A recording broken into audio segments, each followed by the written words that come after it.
What's up, guys? You're on the air with Political Millennials.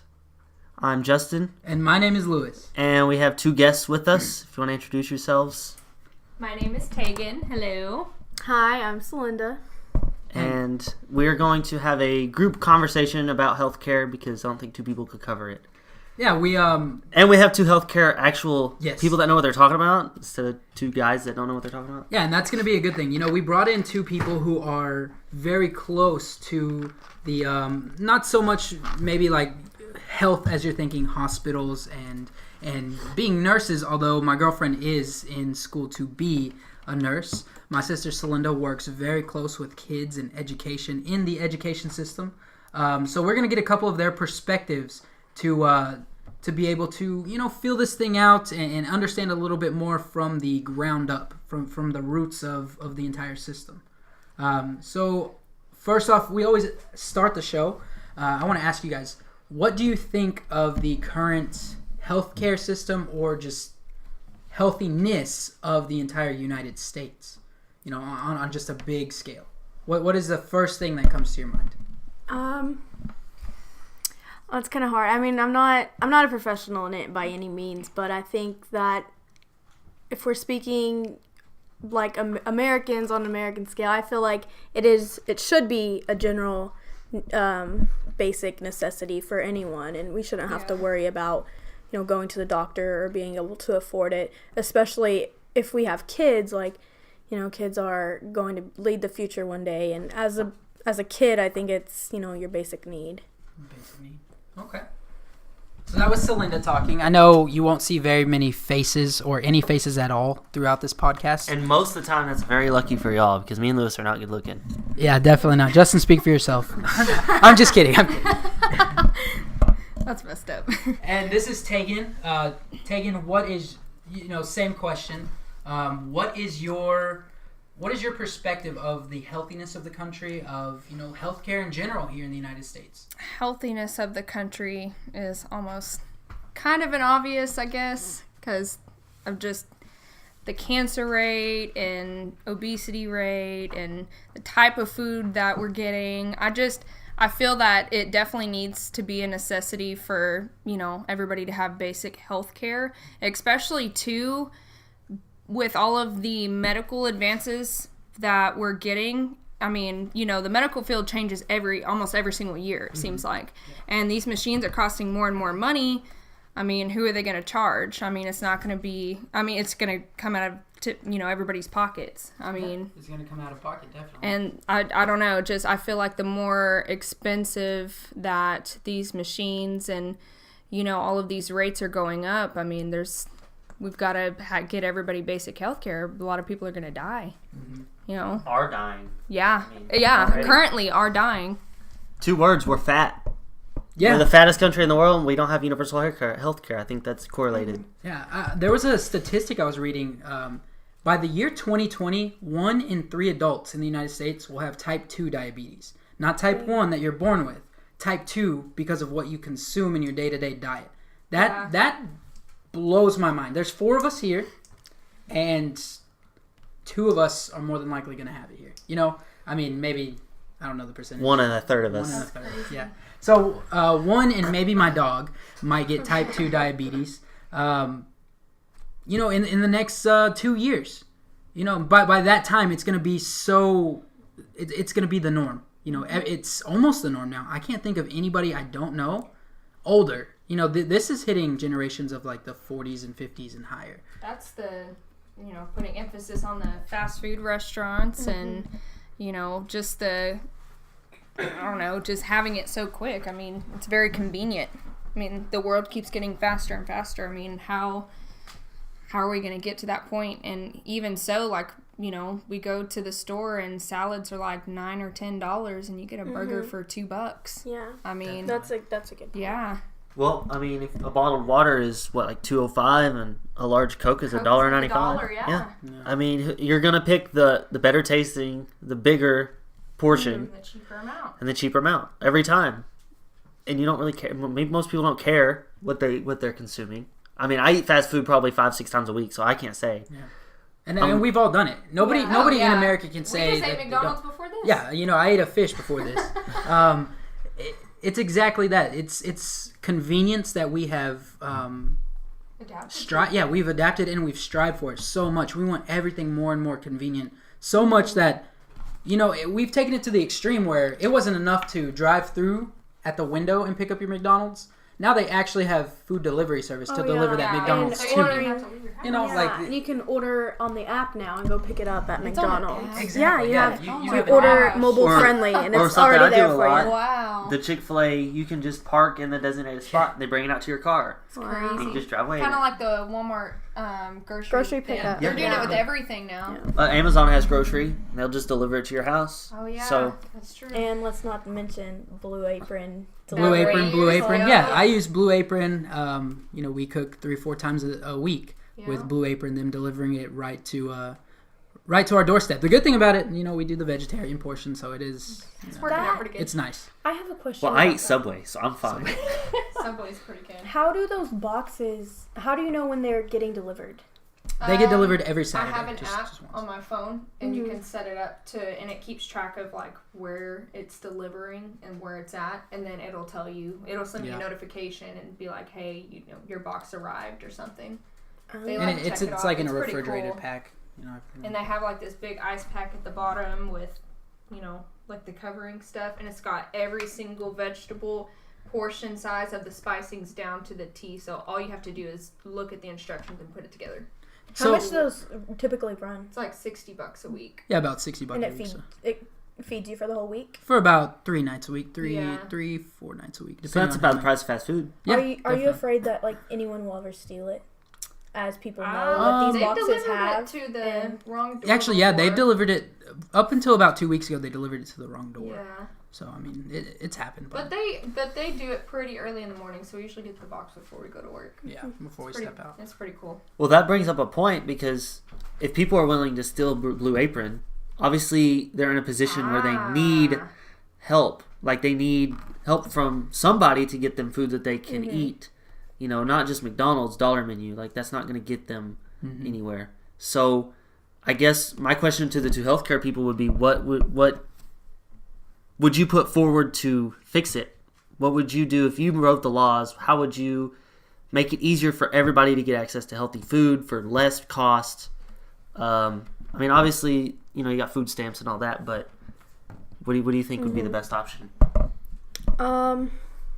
So those harvest boxes that Trump is trying to put in place, I'm against that, obviously, and Definitely. I think that in the lower income neighborhoods, do you see a lot of grocery stores? What are going to be your main stores around them? You have Dollar Generals, liquor stores, maybe gas stations. Yeah. And what do those typically serve?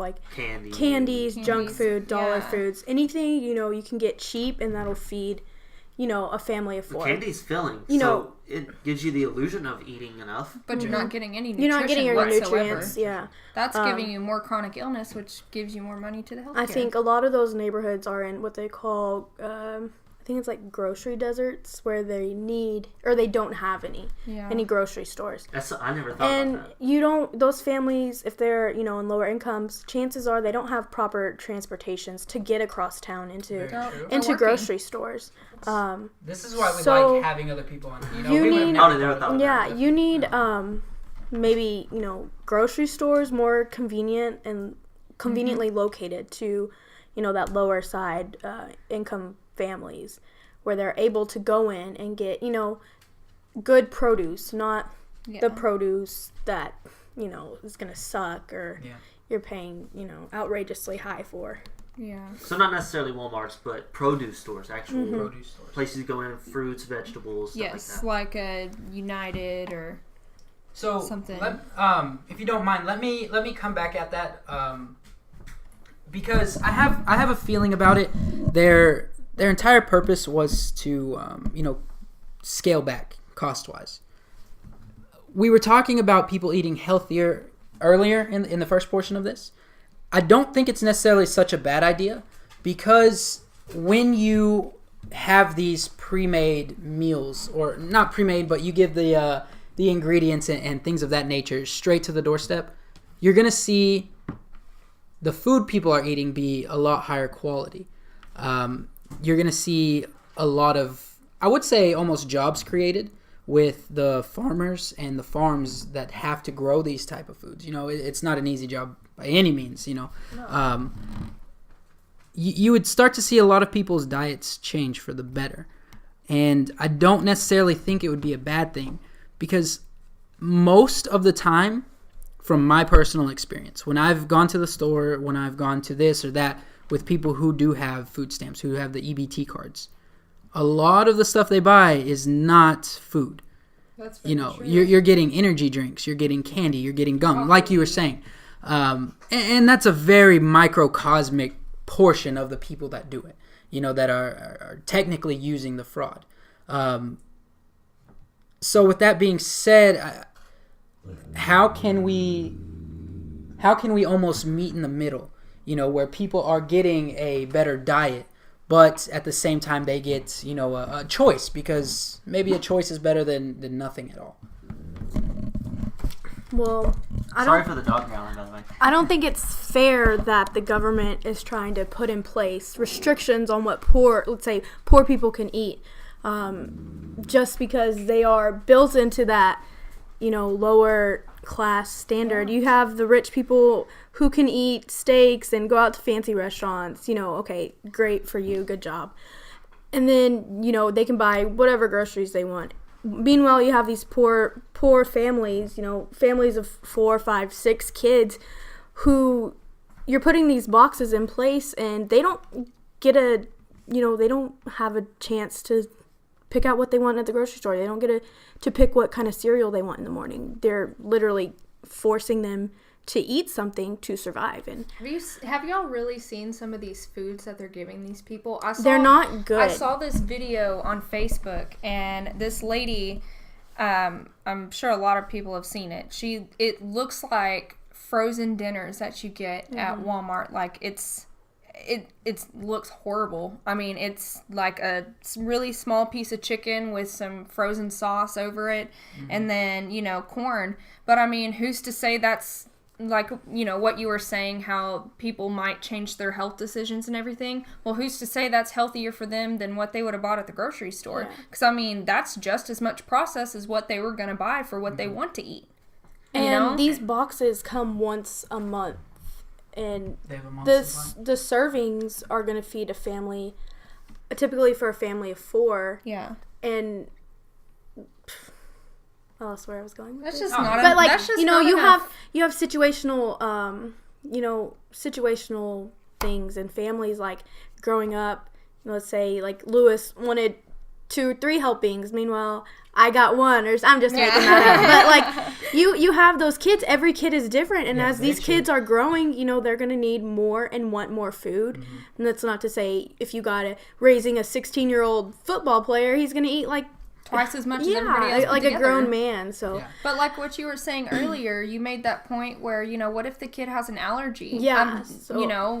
I mean, do they give an option? Do they and not? Is the government really going to keep up with each individual to family to say, okay, the Browns can't have any dairy products, the Georges can't have any, It's very complicated. Yeah. That's a much more complicated system. And if somebody were to get sick or to die it would be on them. Who would be at fault? Well, I could make the argument for people that, I'm going to say the Republican side of it, that hate government regulation.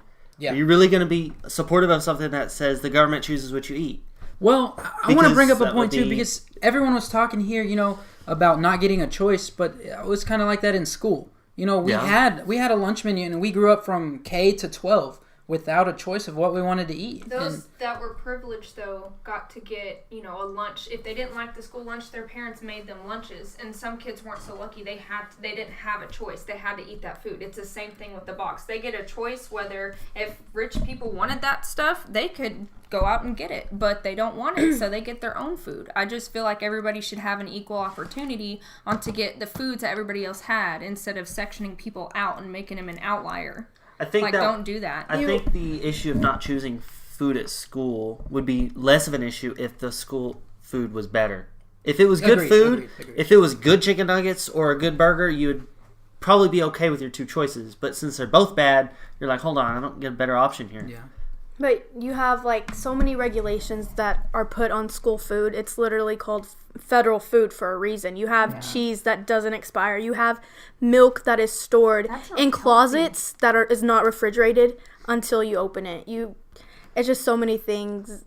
That's crazy looking at it from like a teacher's perspective and what goes into the kitchen and what's being cooked. That affects how they learn. I definitely, I can't argue that point of preparation or how things are this or what. You definitely know the insides of public, I would say public education for lack of better words, So I can't contest to that. I just saw the milk being put out. I didn't grab that shit anyway because it was gross. Well, you could say you don't need food like that doesn't expire. I know that there's other problems with food that doesn't expire other than the fact that you can use it for however long, but you don't need that in a school. You're pumping out food all day, every day. You know how much food you're going to use per day, so you know to get it at this time, so you can serve it before it expires. Yeah.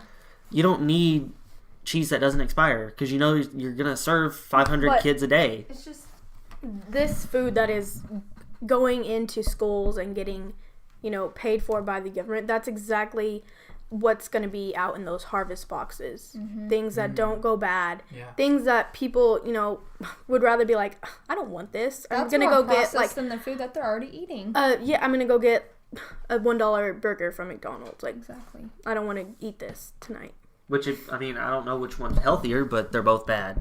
So, definitely both bad for you. It's just crazy how, Americans eat their lunch to begin with.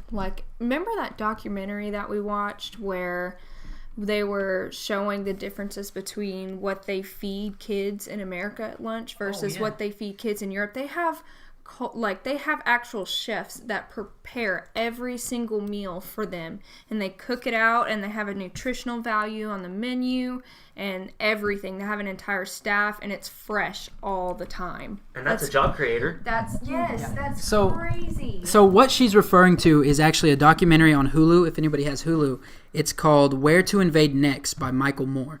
Michael Moore's he's not really in politics at all. He's a filmmaker. He's on Bill Maher a lot. He's a filmmaker, made that Fahrenheit 9/11 movie way back when 9/11 happened. And he talks about what the United States can go and see about other countries and what we can bring back and how we can better our own systems. And like this topic, Tegan, you brought up how they're eating. They teach lunch as a full-on course. They teach them how to eat, dinner etiquette, what to eat. This goes down to the what is it called, the food pyramid, the different groups of food, what does what. They break it down to the calories. They teach them about calories, and these kids are 7, 8, 9, 10 through 13 years old learning about how a calorie actually affects your body while we've never even heard that. You know how many people think a calorie is an actual ingredient that you put in food? Oh my God. They don't realize calorie is not an like salt. You can't just take a thing of calories and pour it in. All a calorie is on a basic energy. Explaining is how much energy it needs to create to raise it up 1 degree. And the more sugary and fattening it is, the higher the degree it's going to take to heat up. That's just down to a basic level. Which I like that point that you made. It was a really good thing. A lot of different countries, they experience their food. They teach kids about food and what is good and what's not good for them. We took one health class in high school, maybe in Texas. I think it's one course. Took one semester. Well, one semester of it. And the only thing I learned was probably wear a condom during sex. Honestly, that's probably. They didn't even go that far. Actually, no. They said to stay abstinent. Don't have sex. Is what they told us. Yeah, so I stand corrected on that. They had the thing. They gave us a book with smoking and why not to smoke, and they had a metal pan with metal beads in a jar, and they said this is how many people die per year due to smoking, and they pour it out, and you hear every bead hit the metal pan, and you're supposed to close your eyes. Supposed to visualize how many people. Just tell me the number. I can visualize that. But that's all we got in health class was don't smoke and don't have sex. Which half of that's cool, but the other part, whatever. Yeah, I mean that's what the United States health system. But that's crazy that they even say just me personally. I don't know.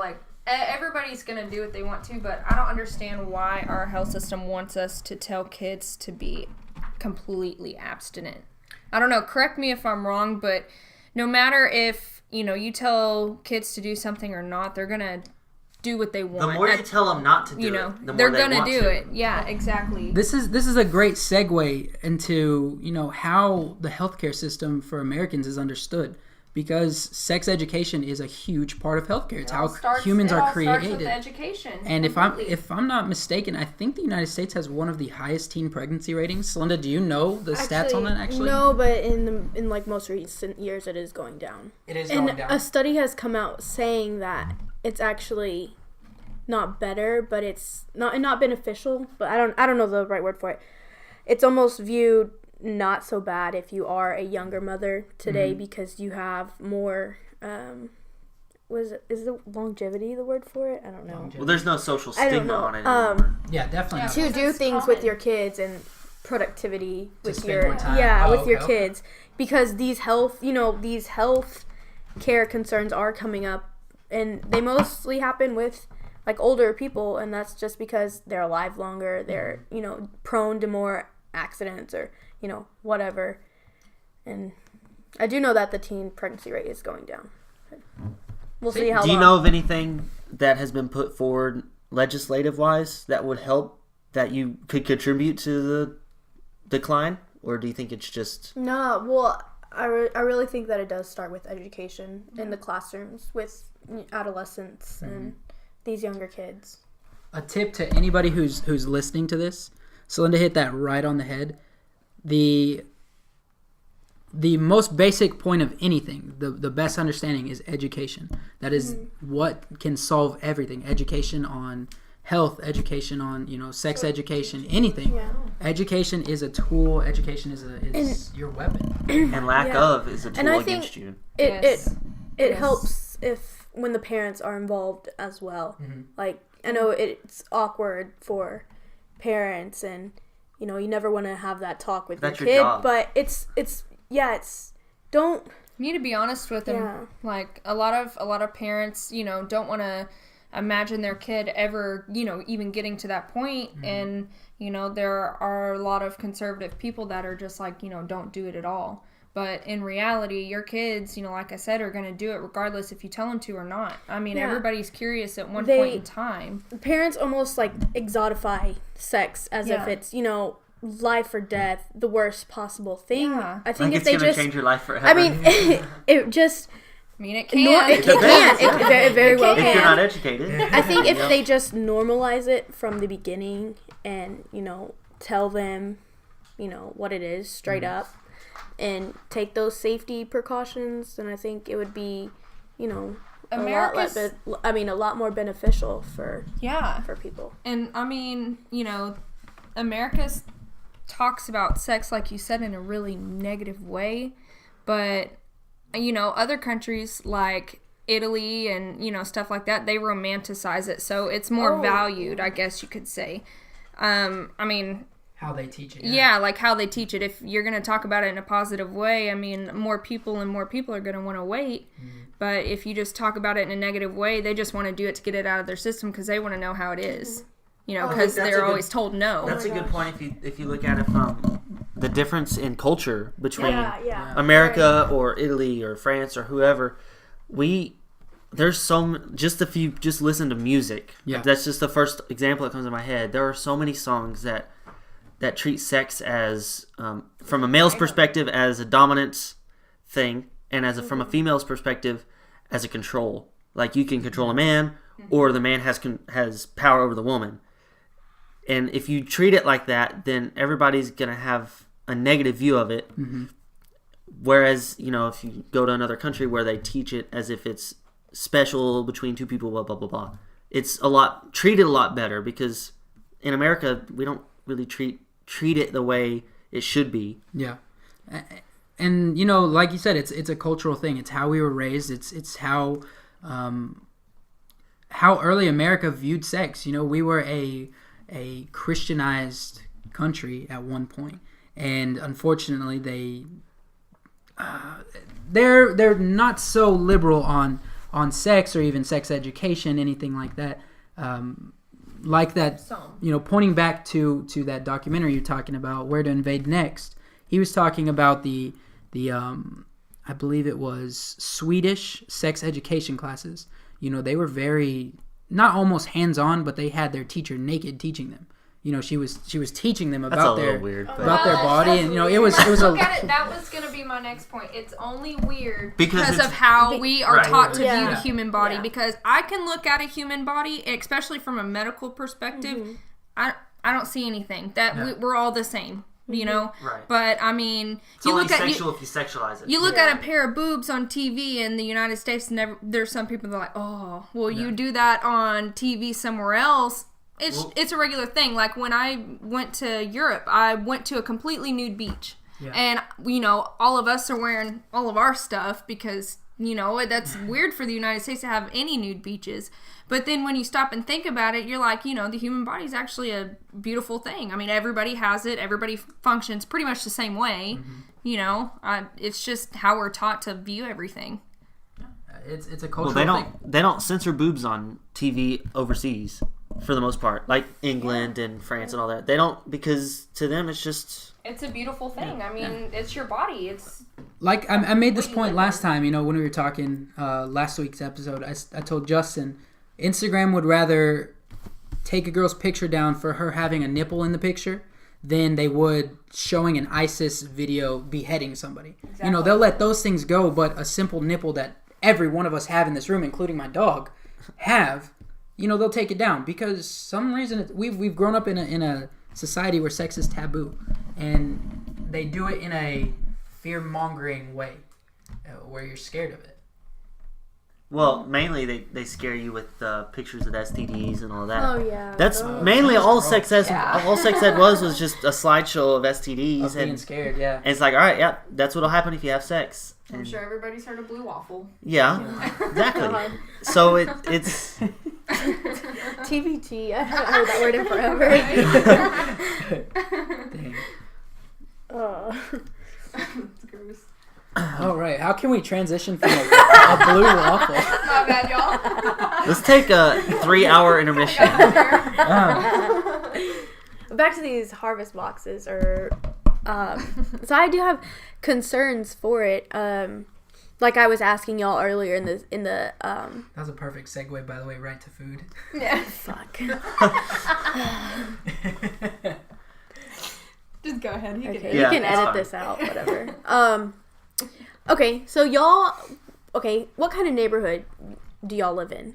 Very quiet. So from people, I've heard different people say that we live in a very uppity neighborhood to a person that says we don't live in a very nice neighborhood. Okay. But I don't really know Depends where we live. on who you're asking, I guess. People have different perspectives of it, Okay, as an outsider looking in, Justin, what do you think of this neighborhood? Seems fine to me. I mean, there's nice houses around. It's quiet. Okay. I've been over here once a week very quiet. a while. I mean, growing up, it's not the nicest place I live, but it's not the worst place I've lived either. Okay. So it's kind of in the middle. See. I think since we did live close to here growing up, so you could say that. I mean, besides one neighbor, we had our neighborhood was quiet, no crime, no... We had a meth dealer at the Okay, I just said minus one neighbor. Minus one neighbor. I thought you were talking about sex. She was trying to leave that out, okay? Minus one neighbor. We had a quiet, reserved neighborhood. Minus one neighbor proceeds to call out that neighbor. We lived next to a teacher, that went to our high school, and we were taught... Tammy. we lived next to our local news reporter, so... That's very true. It is a nice neighborhood, and you said y'all never had concerns about people stealing your Blue Apron boxes, because that's not something that crosses your mind here in these, in this part of town. But when you have these harvest boxes delivered to the lower, income, lower standard of living people are going to start recognizing these boxes and recognizing, okay, what time they come, what day they come, and what's in the boxes. And here in this world today, for the poor people, it's, every man for themselves. Yeah. So what is that mom or what is that dad going to do, if they see, neighbor Bob is, out at work, the kids are at school, hey, I'm going to get that extra, People food. Are gonna do what they need to do when they're desperate. Yeah, so we can have, this extra for my family. So part of me wants to give a Donald Trump answer because it's how the government is thinking, and it's not my opinion. It's That literally may not what go well in this. Well, it's literally what the government would say to them. What I don't. They would say it's at least we're not losing money. Yeah. The whole reason they're doing this is so that way they can save money. Well, they're saving money. Well, that's the and point. Where is That's the the thing, that's excess what I'm money saying. going to? It's going to military funding. Right? Oh, of course. The whole point is they don't care about Hey, us. that's- As long, the they as, want long the as money. they're doing That's it, the point that I'm it's- making. Yeah, it's is good that in their eyes. they don't care as long as that 10% of fraud, like we were talking about earlier on the EBT cards. Probably not as even long as that that, as long as that quote unquote, my words, I'm just estimating here, 10% of fraud that they can't account for that's getting stolen from them. As long as they can clear up that 10% and they don't give a damn about Jerry whose box got stolen, he's on his own. Yeah. that's their thinking of it. Yeah. But And- unfortunately, that's that doing sucks. more harm than It good is. for It is. anything. It's going to be there by doing these boxes. I think they're going to put more work into it, more man hours. Someone packaging these boxes, much more going out to difficult. ship them. Like it's been put more into saving. I think Economic it was like wise, $19 billion dollars. Does that create more jobs? Because you're going to need farmers. Government jobs. Yeah, What does yeah. that help But our you're- economy? But you're True, killing very more true. people. Like, there's going to be people that literally starve. I mean, you know what I Well, mean? they saved money, so Yeah. that's exactly. But yeah. I mean, that's the thing with the government, though. That's money over our people. Exactly. And it's That's- always that's been why that way. you That's vote ridiculous. to get money out of politics. Vote. Oh my gosh. It always comes back to Yes. that. But It's almost like a trap. You give, you're placing what food is being eaten by, certain people, and you're giving them, let's say, who knows what's being put into this food. Can that create more health problems for these people? Meanwhile, the rich people are getting their necessities, their food they want, and their regular doctor checkups. Are we gonna start killing, like, quote unquote? I mean, not quote unquote. Sorry. Are we gonna? Sorry, I was thinking of a different word. Are we gonna? In the future, are these people gonna die out? Like, do they? That goes back. What? Yeah. I mean, that's outrageous to think about. It really is. No, but it's not that outrageous. It Well, is. it's It not. is. if they concern. create a demand for, if you get this sickness, you can.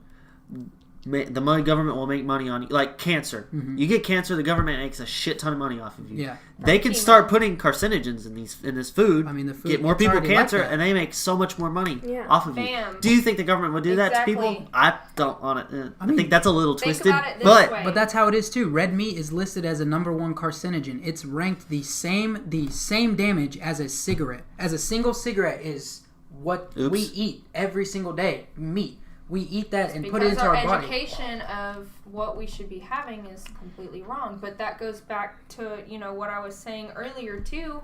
If, this food that we're eating now, just like McDonald's and whatever else at Walmart, is causing this many people to get type 2 diabetes, and, people die from congestive heart failure and heart attacks from clogged arteries and cancer. What is going to happen, like you said, to those people that are getting these meals that don't know what's in them, that the stuff can't even go bad? That's even more processed than what middle class are eating. That's horrible. I mean, what kind of diseases and stuff are going to happen to them, or how is it going to amplify what's already going on? Like, these people are kind of trapped. They don't have a choice. I mean, it's die or get sick. yeah, And and they don't have money for health care. that's all really good points. And I completely agree with them. I don't think that people should be limited onto what they can eat, like you said, with the allergies. Me personally, I don't think people should go in and buy, Lay's chips or, whatever they want off the shelf. You don't believe that? No, I don't. Well, we're all adults, and we should be able to make decisions. Yes. Should the government be able to come in and say you can't have a McDonald's drink larger than 46? Because they did that in New York. Yeah, they tried that in New York. I thought that was actually a decent idea, that they were going to do it to little is kids. it the government's job to police us it and what we shouldn't. eat? So if But you at what say point is it the government's if you say job? we're going to help you enough to give you a card and you can buy food, they shouldn't be able to tell you what to buy with it, as long as it's within the parameters of its food. To an extent, because you have, you see so many people not buying healthy food. Well, that's for it. that's up. And- that's on you them. think about it. No, you think about it. You're gonna, you know those dollar hot dogs that are at the grocery store. those come in packages of 8. Yeah, I you love can them. get $1 hot dog, $1 bread, and a $2 bag of chips, and that'll feed your whole family of 4. You'll get 2 helpings on that. Exactly. But Rather than buying hamburger meat that's $20, Mm-hmm. you know, comes in a bulk of $20 or $7, what have you. And, you know, creating a meal, all these fresh ingredients, that's going to add up when you could do hot dog night for $5. I just want to make this point because it's what we've been talking about this entire time. Those hot dogs, those $1 hot dogs are the entire reason we're talking about healthcare. Because that right there is the processed meat. That right there is the carcinogen that we eat in our body and we have no clue about. That right there is what's causing cancer. Just any type of processed meat. Now, when you think of processed meat, what type of meat do you think of? Like I think of like McDonald's hamburger meat or something. That's not even meat. Let me tell you, it's chicken, beef, fish. It's hot dogs. It's sausage links. It's eggs. It's Anything from a farm. Any type of food. It's not just these McDonald's hamburgers that we thought had pink slime in them. You know, it's literally everything. You know the deli stuff that mom buys or would buy for us when we were kids, deli meat. That's all processed food.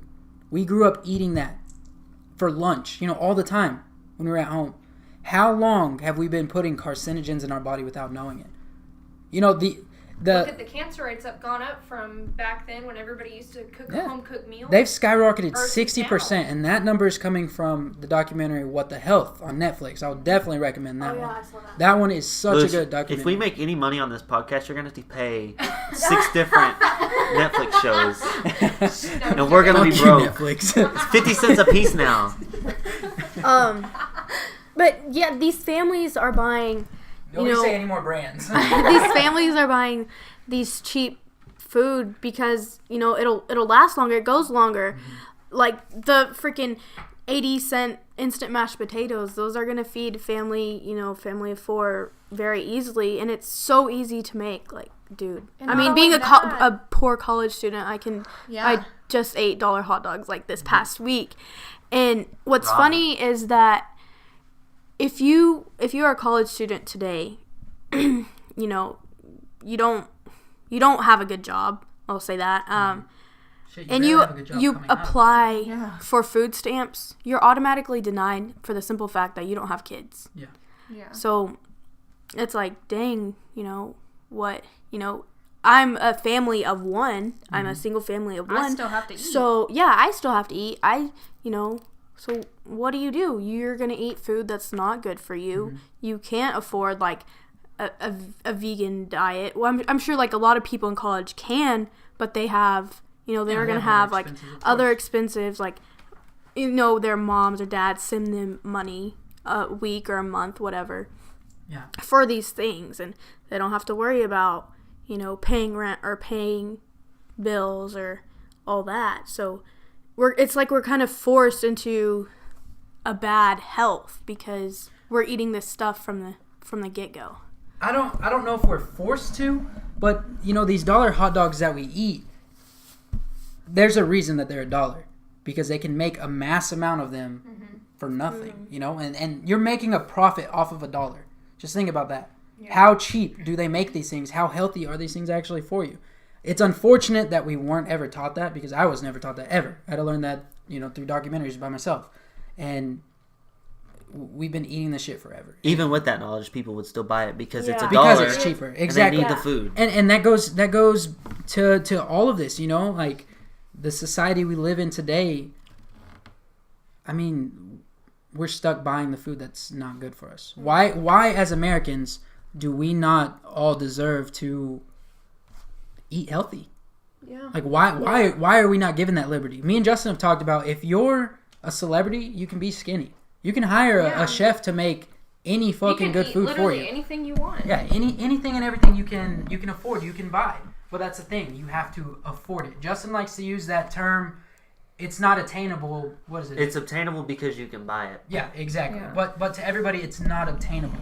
You know, unfortunately, money is scarce for a lot of people. It's a sarcastic saying, by the way. I know. I don't actually think that, but no, I know. And these people are, you know, getting budgets on the, you know, food stamps, and they, you know, some of them have like 6 kids they have to feed. So I mean, that processed food is going to be much easier. But you have to think about it too.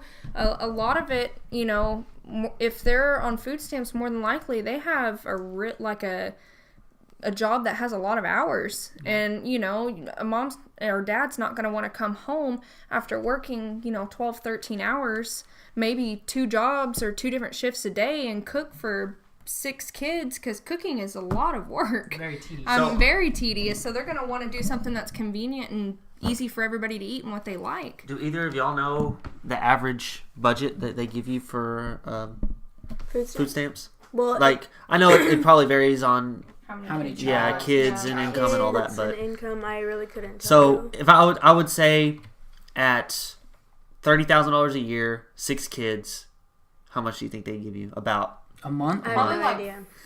400, I would want to say 500. 400, but they probably cut it down to about 250. You don't get if you have 10 kids, you're not going to get the most money out of everybody. I'm sure they stop it somewhere. Yeah, there's a max somewhere. Because the point I was going to make was, no matter what budget you give me, I was going to say, now actually try to feed that many people with that much money without buying cheap processed food. Yeah. It's not going to happen. No. So, Because everything that's healthy is $6 or more. yeah. And a lot of this goes back to I know it's not true for everyone, it's very situational, but these people who are on food stamps, where do you think they came from as a child? They probably weren't the richest people. They were probably poor people, and this food that they are being, put onto their children was probably what they grew into. So you have, what your mom and dad fed you back in your childhood. You continue the cycle and everything. And I bet it's hard for those people to break those cycles and, start eating healthy. Well, you generally see, if you go overseas and you eat actual food from Japan, you're not going to like it because you grew up eating American food. Yeah. Right. That's Like sushi. the same thing. You wouldn't like sushi. It's the same way in terms of processed meat and all that. You grow up eating it, so you're going to prefer it. Mm-hmm. That's just how we work. That's why you don't go to Greece and eat Greek Mediterranean food and normally like it as much as the American version of it. Yeah. And like you said, Celinda, it is systemic, Poverty is a systemic thing in the United States, unfortunately. They don't have They make it any almost impossible to get out. realistic way of getting, like I was saying, they don't have any realistic way for people to work their way out. If you're born in poverty and you don't have the luxury of going to a good high school and getting good scholarships into a good college, you're screwed. Oh, let's get you started on it. That's fine. We got time. It's what a podcast is for. It all, your education, would you agree, all starts from where you're at, once you hit that kindergarten mark or that Head Start mark. And the state's funding of all the schools, that's where it starts, and that's You could just drive to Argyle. I know you live close to there. Just go to Argyle and look at their high schools, and then tell me that they don't have more advantage in education. I've been to Argyle's high school. It's awesome. It's beautiful. There's obviously are better off with those high schools, and they're going to get into better colleges because they went to a better high school. They have more access to than somebody that went to a high school in a poverty area. Now, I always say whenever our first term in office is, one of the platforms I want to run on is education for kids, equal education. Education inequality, I guess, is what it could be called. Education fixes every issue in this country. Yes, and I fully believe that. And it starts with teaching the kids, because here in our little town of Wichita Falls, why do we have good schools and bad schools? That's our first name drop of the city we're in, by the way. Oh, yeah. I don't care. I'm just saying. I don't It's the first time we ever said it. That is the first time we said the town. Hunt us down, people. Come get us. Why is it that we have good schools and bad schools here in the town? Well, what would you define a good school in Wichita Falls? Well, what do you think? Well, I would define it as money. Just how much goes. money, resources, what kind of textbooks do you get? But just as an American citizen, what comes to your mind when you think of good school versus bad school? the money. The money. The money? I think of the money, yeah. Because better schools with more money are going to get better teachers, and they're going to have better programs and more extracurricular and it's going to be more involved. There's just more you get stuff. more pay. You will never run out of supplies. There's low-funded schools that can't even provide enough books in a classroom for kids to even learn anything. That is limiting education to begin with. A short tangent onto the teacher strikes, because that does bring me to a point. Oklahoma's been doing their teacher strike West Virginia did it. Good. Kentucky. Oklahoma's still on it, and the teachers have gotten what they wanted pay-wise. Pay raise. They're still doing it because of the kids, and they're Yeah. showing these pictures of the textbooks that these kids are using. Yeah. There's no spines. You can't read the cover. They're ripping apart. You know, you write your name in the front of the book to show who had it. I just want Those to are make this a filled point in. of emphasis. The current textbooks that they use have George Bush as the current president. A lot of them. That is how far back they are. They're not even writing about the stuff that's happening. I You know- really would just like to buy a high school textbook from the year like 2010 to now, just to see what kind of shit. I'm sure they haven't changed Yeah. since we left high school. Like, I'm sure we could go back and still find the exact same thing. It probably cuts off right before You they can probably got go find back. your name in the cover. Yeah. Look at all of the books that Miss McBroom and Miss Davis made us read. I mean, they went to go grab them out of the supply closet, and those they were, had so from much the dust. 90s. So Yeah. you've got some schools that have to use the same textbooks, and then some that get brand new ones every year. And that's the advantage and disadvantage you have of for sure. a financial Should all be area. equal. Yeah. So what does that come down to though?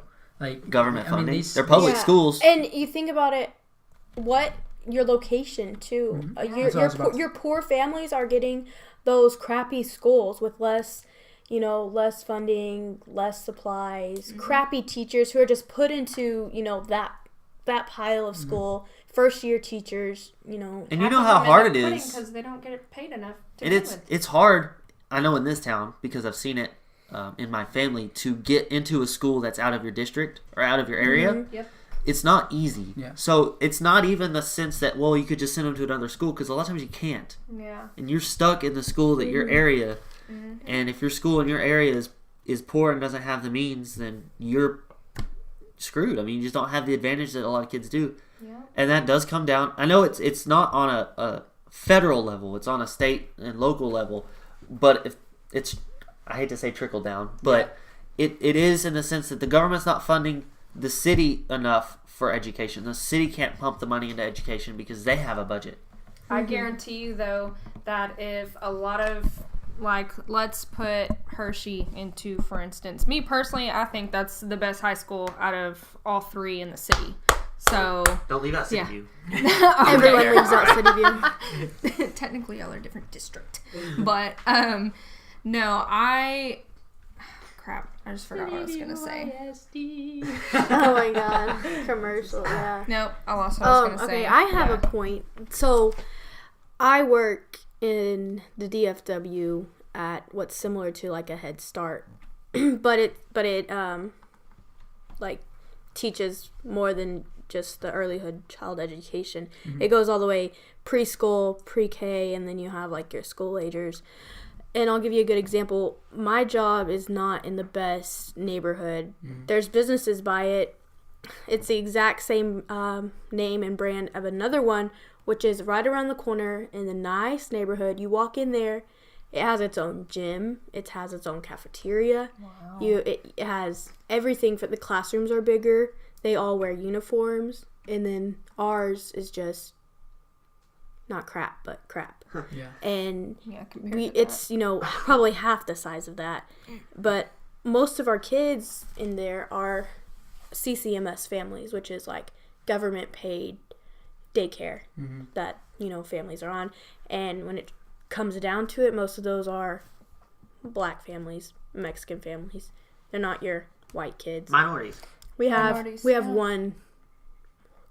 I don't know if I can say. We have one white kid in the classroom that I work at. So, I mean, that speaks for itself. Well, I remember what I was going to say, and that does go along with what you were saying too. I bet you though, if they made it to where all of these school systems, like it has to be like it is in Wichita Falls, you have to go in your district.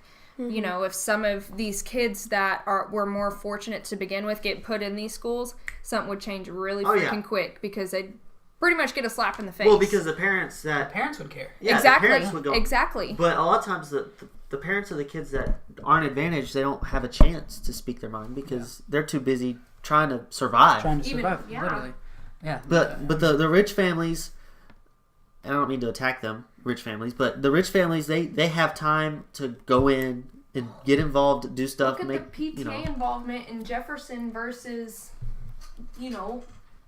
I don't know. K. Burgess. K. Burgess. My little brother went to K. Burgess. There's, yeah. I mean, it's going to be a huge difference because, I mean, these families actually have money to contribute to these PTA programs to make the school better. And half of these families that they can't attend PTA meetings because they're still at work trying to pay ends meet, you know? That's completely opposite. It's all come down to the income inequality in the United States, and unfortunately, it's a issue that is hurting a lot of people. I know I talked to you about this a lot, Tegan, about just the middle class disappearing. You know, we have rich versus poverty now, and that's what our economy has developed into. And you know, we have Trump news later on, so we're going to talk about, you know, the trade war with China and things like that that's going on, how that can affect the economy. But it's not easy out here, you know. No. I don't want to. I don't like the phrase. Okay, first off, I'm going to give the person credit that said this. It was Arian Foster. Oh, there's our last dollar. Thanks. That's a name. I don't owe him nothing. No. Is Arian Foster? I'm not going to name his podcast because I'm not giving him any money. But he was talking to Dante Stallworth, an old NFL player, and he said it's not even about white privilege anymore. Like it's not a white versus minority thing. It's rich privilege. Like that's what we're up against in America. It's not against the average white man, because white people are struggling just like we are. I can counter that too, because how many times can a white man get even a better job than the typical black man? Exactly. Of course. I mean, that's white privilege in itself. So I mean, it kind of does have to go back with white privilege and being a minority. Because this goes back. Hold on. This isn't on that point though. This is going back to not white privilege. This is rich privilege, because we live in a nation where. But who are the rich? Companies. They're rich white. Well, I was gonna start going that route. Yeah, and I was gonna say white. They're not mutually exclusive. There's both. There's still both, and it'll always be bad. Well, not always, but as of right now, it's still a problem on both sides. But I was gonna say the reason and to Lewis's point, there is a rich privilege, as I quote. It's not necessarily that the poor people or the rich people that live in just their nice house, the doctors and stuff, have the privilege. It's the companies that pay the politicians that won't do anything, because if they do something, they won't get money from their donors. Yeah. That's the problem, and it always comes back to money in politics. Yes. The rich privilege isn't necessarily the private citizens, it's the companies. And a lot of companies control a lot of stuff, and we're going to talk about Sinclair in the news as well. A lot of companies control a lot of stuff, and if any politician comes in that's taking money from them, does something about it, they're going to lose all their money, and they're not going to do that. Yeah, but if you look at it at a smaller scale, though, I mean, like, let's say you base it off of Wichita Falls. I mean, I'm sure once, you know, those packages come into play, a lot of them are going to be sent here, too. I mean, if, you know, African-American male and a white woman go for the same doctorate job at United Regional, more than likely, they're going to choose a white woman over a black male. And, I mean, that says a lot, because women, you can consider them a minority, too. Yeah, exactly. So, I mean, you know what I mean? Like, how they're treated. Like minorities. Yeah, exactly, how they're treated, yeah. But, you know, I mean, just falling back on a smaller scale, that's my opinion. Like, there's white privilege anywhere. I mean, like you said, you know, all of the businessmen up there are white males. I mean, that's how it is. It shouldn't be that way, but I mean, I think that all starts with education, back to your elementaries and, you know, lower level. You know, they're gonna, if these white men have the tools and guidance and their parents loving ever from the start, get into a good college, get a good job, they're gonna be successful. They're the ones who are, you know, in office right now. You don't see a lot of minorities. You know, and because they're not getting that opportunity. Yeah, they're not getting they're not giving that opportunity from the start, and I would really like to see, you know, that change in the world. Oh, whether it be where I'm alive or like there was 17. It's either 17 or 18 women running for Congress, and that is so. I think I'm sorry. Was it Senate? That's empowering. Senate. I'm sorry, not Congress. That's awesome. That is so fucking cool. My favorite one of them being all Allison 100 Hartson. were women, it would probably be better off. Like, for so long, and like you said, it's a good point. And it's a good counterpoint that you said. Women are minorities, or they're treated like minorities. They shouldn't be a minority. Nobody should be a minority. But unfortunately, we live, and this goes back to the white privilege. We go back to the early days of American history where the white man ruled, and the white man was more powerful than the white woman. It was just how we've always lived in an era where they needed a power. Could you call it a power ladder? That's because they put duties on the opposite sex. The man was the breadwinner and the woman took care of the kid because she gave birth to it. Well, we're speaking going way, way before that. That's the entire reason they made slavery a thing. Because they're back in, I don't even know the date for when slavery started, but at that point in time, they had a social hierarchy. Is that what it's called? 1412. 1412? Yeah. Okay. Bam! Taking it. Boom! All right, 1412 when slavery I happened. mean, slavery was happening during the Bible years. We had in terms of modern. Yeah. We had there were still broke ass white people that didn't have any money. They didn't have any money to keep their family alive, but they needed something to keep the white man more powerful and meaning more. And I also explained this in the Confederacy episode. The reason the poor white man didn't want slavery to end was because he knew he was not at the bottom. Yes. Yeah. He knew, as long as slavery's a thing, at least I'm better than the black man. Yeah. And then once slavery ended, the black man's like, hey, I'm pissed. I'm going to do something about it. And then actually turned it on the white guy. And eventually it went back around. But that's the thing with white, you white can say people. it. I don't care. I mean, yeah, I'm white, but white people, we have a horrible past. Like, we treated people like shit. I mean, not just black people, but everybody, Native Americans, anything that was not Japanese white. People, yeah, I mean, we came over here and we did. We took all of the land from the Native Americans and kind of boxed them up into a little territory. Like, they have North Dakota still. We took over, and the thing with making, moving forward is admitting that there is and was a problem, and a lot of white people don't want to admit that their ancestors beat the crap out of people that their ancestors that you talk to today. Like, you need to be able to realize that, yes, that used to be an issue, but we need to move forward from it. But everybody's too prideful and wants to blame the person and point, and nothing gets fixed. That's just America. We live in our country.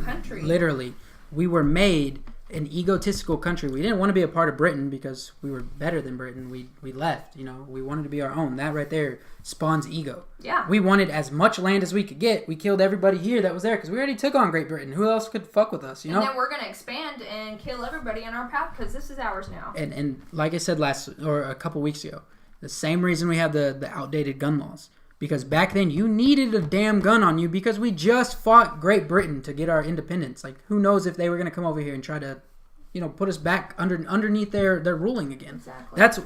We have those 18th century laws for 21st century guns. But that's also when it took 2 minutes to reload a gun. Of course. So, yeah.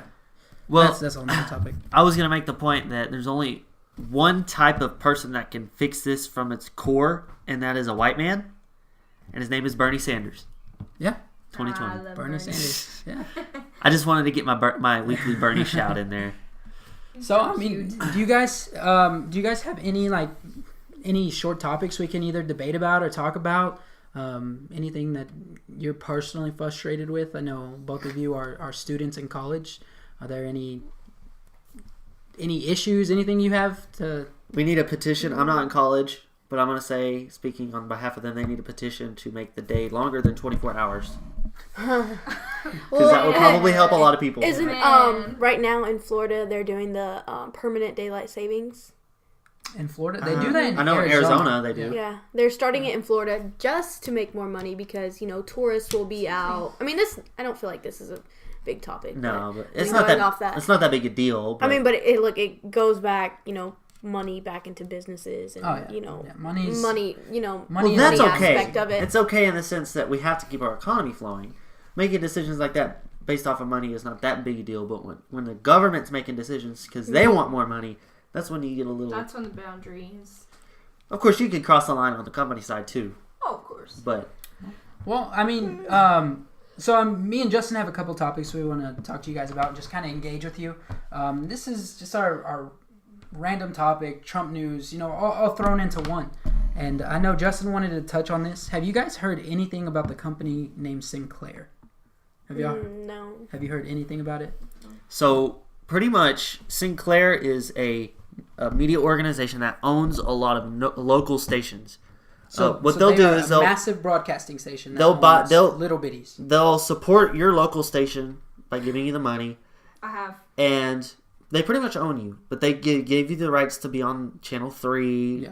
Yeah. That's why it's called Fox, because they have coots with Fox, and they let you use the name Fox as your channel, whatever. Mm-hmm. A lot of stuff has come out in the last couple weeks that has shown that they had a lot of must-run ads and must run, and so you can look it up. It's pretty scary.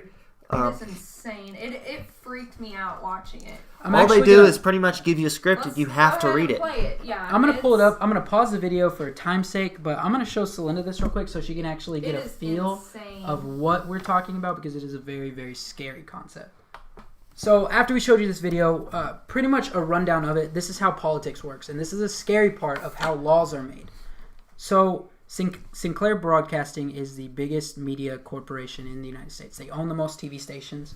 They are right now in the works of buying out, I believe it was like Turner Broadcasting. It was some smaller broadcasting that has like 5 or 6 major news stations around. They're actually awaiting a hearing to be allowed to buy it. It has to get approved by who? By the government. Mm-hmm. And so they send out these things kind of grease the wheels and say, hey, Mr. President, this fake news stuff is really happening. We're gonna get these people to see it your way. Mm-hmm. So they put out these messages to people, and who does that come to? That comes to our mom. Mm-hmm. That comes to our aunt.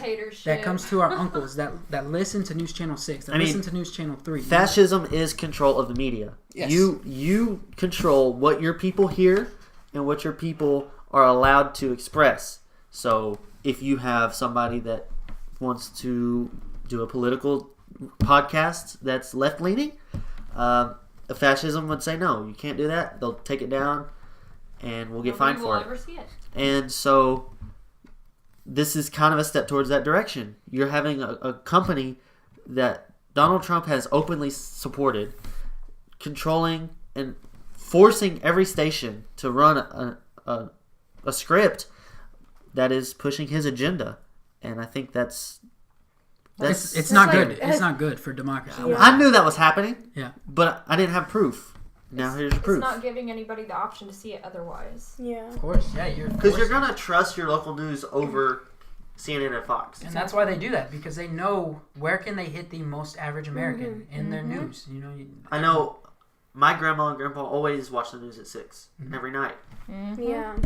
And to know, I don't know if they were watching a Sinclair station, but to know that everybody else's parents and grandparents are doing the same in their local places, and they are watching Sinclair stuff, and they're getting these must-reads, and that's why they're thinking, oh, Trump's right, because every news station in the world's saying that CNN and Fox is fake news. I get so confused at Trump supporters. I don't understand how they support this guy. I don't understand why they like the guy.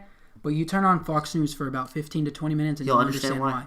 They live in a different reality. Yeah. It is so ridiculous, the things that they talk about. The NRA TV, they're not coincidental, but it's the exact same thing. Just watch my Facebook feed for a day, you'll see it. Yeah, NRA TV right now is spreading so much propaganda about black people and about guns and about how you should be afraid of black people, you should be afraid of the left, you should be afraid of your gun being taken away, because all it's going to do is your government's going to take your gun away and shoot you dead. Like, I don't get the people that actually listen and believe this stuff. There are people that think that the reason the Second Amendment is there is to protect from the government coming in and taking you over. Partially, whatever. But and I don't understand how they can think that, oh, my one gun is going to help me against the military.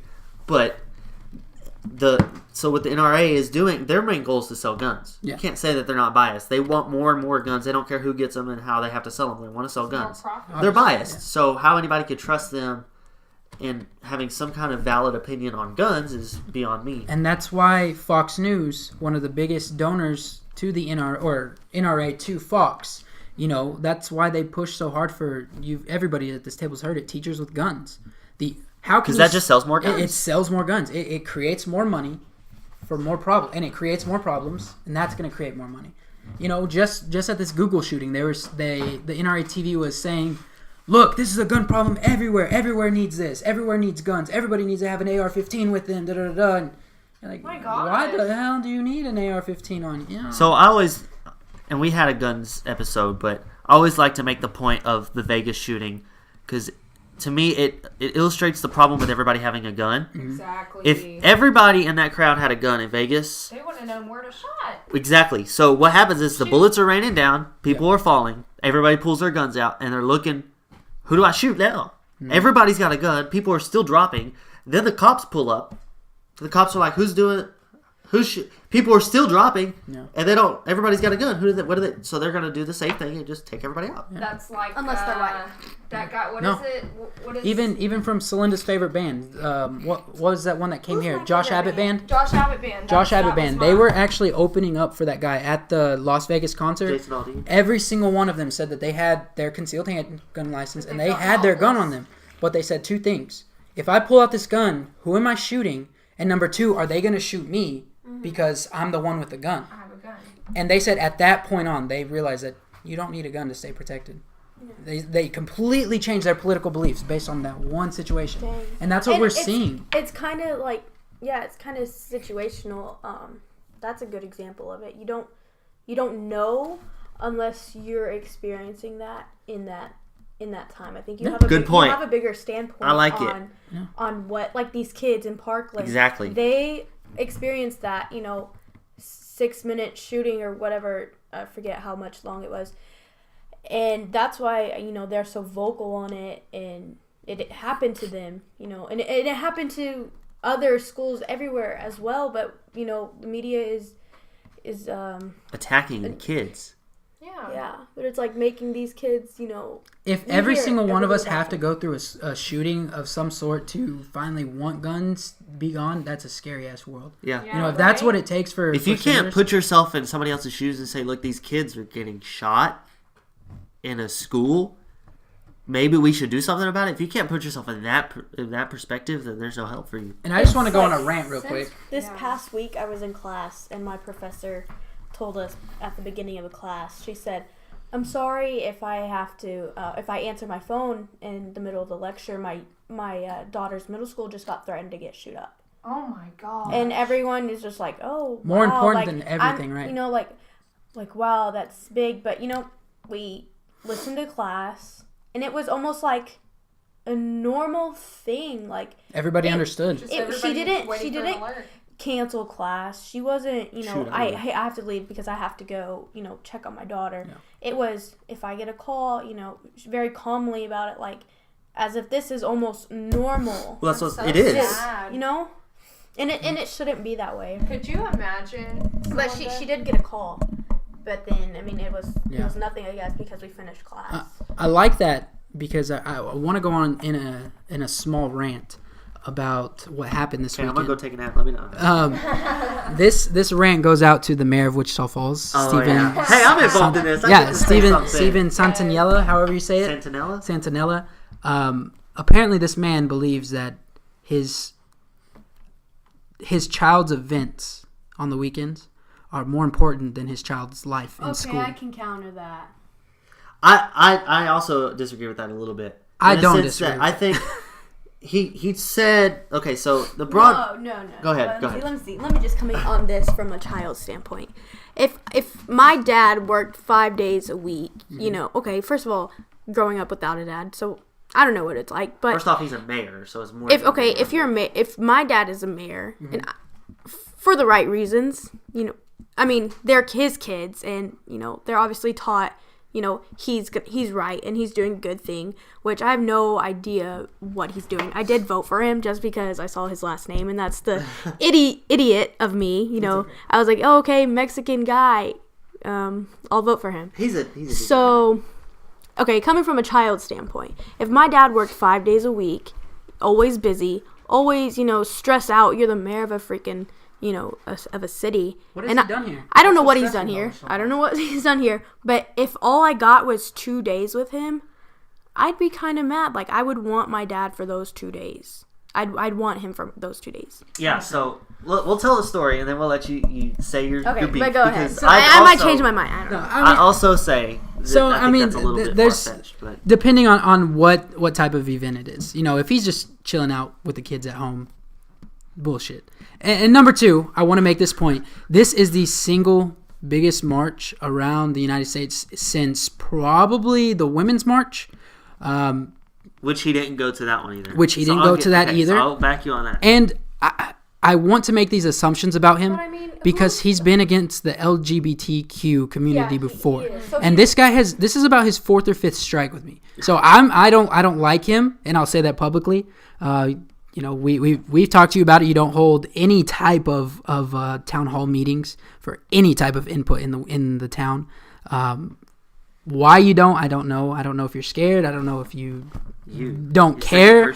I'll say this. Okay, here's what happened. He was holding a live stream on Facebook with the news channel. Sinclair probably wouldn't be fun. There was 30 viewers. So it's oh my god, it's not swamped with question after question after. There's probably 7 questions. Okay, maybe. They're just sitting there talking about roads. I think the debate or the topic was roads. Yeah. So whatever. It was off topic, but not really. You're marching on a road. So he was talking to the dude from the news, and they were talking about roads, and me and Lewis at the same time asked the same question. Why weren't you at the March for Our Lives? And the girl was reading him questions and skipped both. Yeah. She had to have seen it. Yeah, it's obvious because we both asked the same. Yeah, Samantha Forrester. And so that name sounds so familiar. It's the goalie. The goalie from Hershey. So she Chelsea Lord replaced. Yeah. Oh, shout out to Chelsea, my girl. So she skipped both questions. They asked something else about some road and said, "Hey, can you put a cop on this road?" Whatever. And then at the end, he said, "Is there any more?" And she said, "If you want to end on a good note, there's a thank you." And then they ended it. Okay, but no shade to her. That she's just doing her job. Of course. There's Well, no shade to actually, her. yeah, shade to her. She's doing her I mean, job. she's doing her skipping. job. Yeah. She's skipping the question. I don't care what the topic is. If there's no more questions, they're like, we have 10 minutes left. Just ask a question. And the thing is, even when we asked him, like I said, that's the point I made about 30 viewers. About 30 viewers. That's the point I made. Yeah. There wasn't, if swamped questions, okay, I would understand prioritizing the topic questions. There wasn't. We asked him why he didn't go, and so he gave the easiest cop-out answer there was: family. Something that somebody couldn't argue with. He's a politician. He knows the yes and no answers. He knows what answer to give where there's no more retaliation to it. And that's what card he pulled. And that's what I don't like. My whole point was, how do you know that was a card? Because what if he really did? Because if he would have sat and told me, look, I don't support what March for Our Lives stands for. I don't believe in this or that. I would have had more respect for him telling me that he disagrees with me than pulling a card and not talking about it. Why? Because not only did we talk about school shootings, we asked him about public shootings. We asked him about what has he done to continue the protection of kids in school, and his answer to us was, I have no control over that. That's all that he told us. That's a bad answer. I'll give you that. that's a shitty answer. But when can you separate, person in office versus being a regular human at home with their kids? It's not our business what he does in his free time with his children. Who's allowed to dictate if he spends 30 minutes or an hour or 2 hours the whole day with his kids? Just, I don't know. So the dilemma, I'll counter the dilemma is, and if he comes from like a strong Mexican background, how important family is to us, and that's a big cultural that's a big thing in our culture. Family is everything to us, and compared to like a white family, it might not mean anything to us. Like, I don't know. Well, that's the dilemma, because when you hear that, and me and Lewis are perfect examples. You have two different reactions. I said, okay, you know what? I can't combat him having a family and having time with his kids. Every dad should do that. I don't have a problem with that. Lewis did. He didn't care. He's like, look, you represent us, and I agree with that too. You represent us, you should represent our views. But here would be If your people are dying and they're marching in the street for change, I think you deserve to take a weekend off from your kid, from your family, from your wife, from whatever's going on that is so important, and help the people that are so scared. Kids are important too. I understand that, and that's the part that makes me mad even more, because his kids attend public schools. His kids attend Jefferson. I know where his house is. He lives right down the street from us. Like, he's the idiot that put "Merry Christmas from the Santinellas" out in his front yard. Okay, but here's something that he could have done to meet in the middle. Since his kids, I didn't know that his kids attend public school. I don't even know how many kids he has.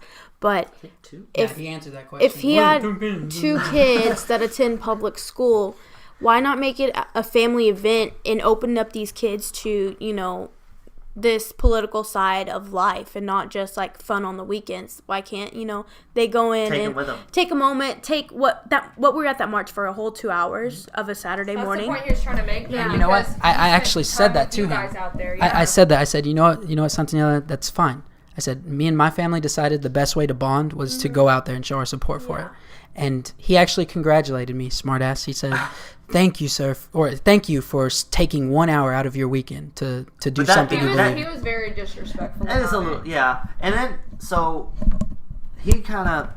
It was a coward. I mean, I came 2 hours from this march, and I when knew there was about one probably in Denton. Yeah, there was a huge one in Dallas. Yeah, huge. I wish I went to that one. We should all went to that one instead. If I knew about it, and actually planned for it, I was kind of just like, "Hey, do you want to go to this march tomorrow morning?" And I'm like, "Sure." If I actually planned for it, I would have taken if I had a bus for it, I would have taken all my 11 nieces and nephews to go and teach them in this powerful moment what gun violence in schools were, and how the experience can shape your views, and to be the change that you want to see. Moral of the story, whether you agree with Lewis or me or Celinda or whoever, you have power to call your representatives out. I mean, all I did was went on Facebook. Mm-hmm. I said, "Hey, Steven Santinella," tagged him. "Why didn't you answer our question on your live stream today?" That's all I did. And he responded to it. Kudos to him for that. He could have skipped over. He skipped over my next one about the town hall. Yeah. So he at least responded to it. He said, of course, at the time he didn't know what the question was. If he knew in hindsight, he probably wouldn't have responded. But so I asked him, "Okay, so can you answer it now?" And he did. So you have power. You need to hold them accountable. Just your mayor, just anybody. Just like Celinda said, they're all human at the end of the day. Yeah, and that's what except for Ted Cruz. Ted Cruz, yeah. They actually wanted him to take a DNA test to prove he's human. But that's one thing I left Santinella. I don't even care if I'm butchering his name. That's one thought I left him with. How respectful. Ending in our conversation was, you may have not cared if you were there or not because your daughter's more important, but the voters of Wichita Falls definitely noticed you weren't there. And that's what's going to happen. The people at that march weren't voting for him anyway. God forbid if something ever happened to his kids, knock on wood. Yeah. He would be very vocal about it. Hold on. And it's one of those things you don't care for unless it's happening to you. And there's so many people in the world like that. If it's not directly affecting you and it's not happening to you, you could give a rat's ass about the issue and the topic. And that's the thing. He single-handedly came up with Wichita Falls' own gun violence problem. He brought up the Lauren Lanzavato shooting. Mm-hmm. And he said, "I donated $1,000. I gave this money. I did this. I did that." It was all about the money. Thank you for the money. Thank you for the reward. Mm-hmm. But you know what? My question would be, what legislation have you put forward? And have you proposed? Have you signed on to? What have you done? What are your talks? He's like, "I'm in talks with the ISD." Well, what exactly are you talking about? But I thought you had no control over it. Right. Their own well, that's what I told him. I responded with, "Well, you're the mayor, and if you say something, they're going to listen." I mean, he could go to the school boards. Like, who's the school board leader now? Right. Well, Steve Harris was a city, but he retired. So I would like to look into his contributions, like his donations campaign. What I would say, and then I tagged him that next day, and I said, what Steven Santinella should really do is hold a town hall with the school board and have us all with mics and let's talk about it. Let's have a conversation. That's what town hall's for. We all get together as a town and have a conversation. It's not that hard. That's what you're supposed to do. You're representing us, not the other way around. In this, I feel like that'd be like chaos because in this town, if you do it right, where there are so many, somewhat diverse. You have you have us, younger generation. Oh, we're young. We have no kids, so let's they're gonna discount what we have to say, which they're gonna be more open to listen to the richer parents who are contributing to the schools. Oh, and of course. Well, I'll put it this way: CNN did the town hall after the Parkland shooting of like 60,000 people, and it went fine. Mm-hmm. So if they can do it in Florida, they're Republican in Florida. If they can do it, we can do it too, safely. Just get some security. Oh yeah,